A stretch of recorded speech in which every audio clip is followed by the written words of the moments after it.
Welcome to part 4 of I Don't Live by Sight, I Live by Faith. My name is The Fabulous Tudo, and I'm doing this documentary to tell the story of my life, from how I became blind to the whole life on its own, the life of being blind, changing from someone who could see to someone who's living a completely new life of a blind man. So I'm telling that story to let it shine, get it out of my heart. So we did part 1, 2 and 3. Please do go watch that if you haven't.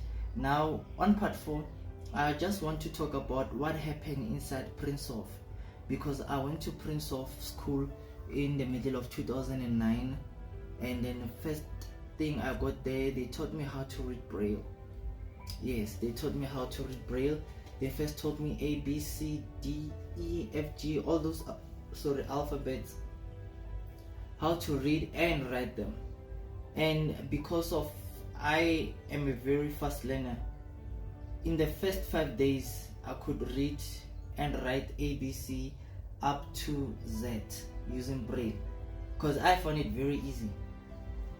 And then on that Friday, APSA came to sponsor the school, and then my class teacher at that time, Jeffro Barnett, selected me as one of the pupils to represent Prinshof and read Braille to the APSA stakeholders who came to sponsor the school. Okay, so firstly they taught me how to read Braille, and then secondly, boarding school on its own was very nice. There were sports like hip hop. I joined hip hop dance, and then I also met other rappers there, and I could rap. I was a big fan of Lil Wayne, and then we just had those battles, and then I was dope. I was good, and then I think because of I drew attention to myself through my rap skills, my hip hop dance skills, and then bullying began. So then when the bullying began, it didn't take even a month. I was already experienced bullying in Prinshof school. And then some of the activities I did was drums. I used to play drums in Prinshof school, and then I also did acting in Prinshof school. But the main one which gave me that recognition was hip hop, hip hop dance and rap, and to the point that I was even selected as the head of hip hop dance. And then in the midst of all that, experiencing bullying, still trying to accept that I'm actually falling blind, and still trying to accept the fact that I'm staying far from my family. I can only see them Monday to Friday. On Sunday afternoon I'm coming back to school. I'm gonna see them again on Friday. In the midst of all that, I did not tell anybody that I'm experiencing bullying at home. But something about bullying is that my family noticed it.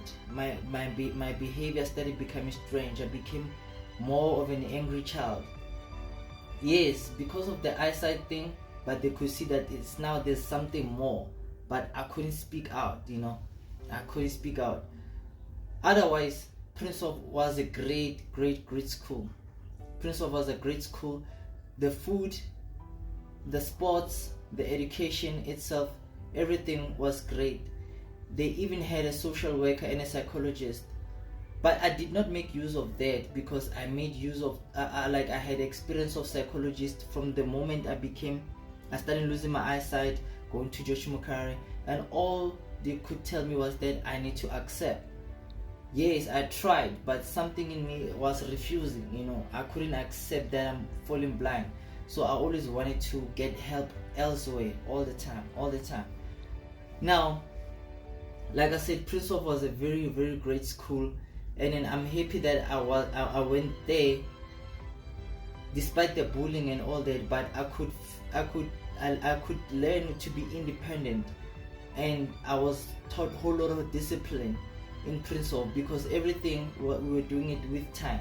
There's a time to wake up, time to make up your bed, time for inspection, time for eating, time for playing.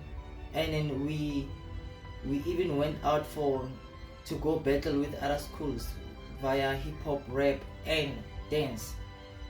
And then, but every time I went back home, my family could see that something in me is changing. I'm starting to become more angrier and angrier and angrier. And because I was experiencing bullying and I couldn't talk about it, you know. And at the same time, I could see that my family, they're no longer taking me in different areas to seek for help. They now settled it, and they look like they've accepted that I'm actually blind, and that's how it's gonna be.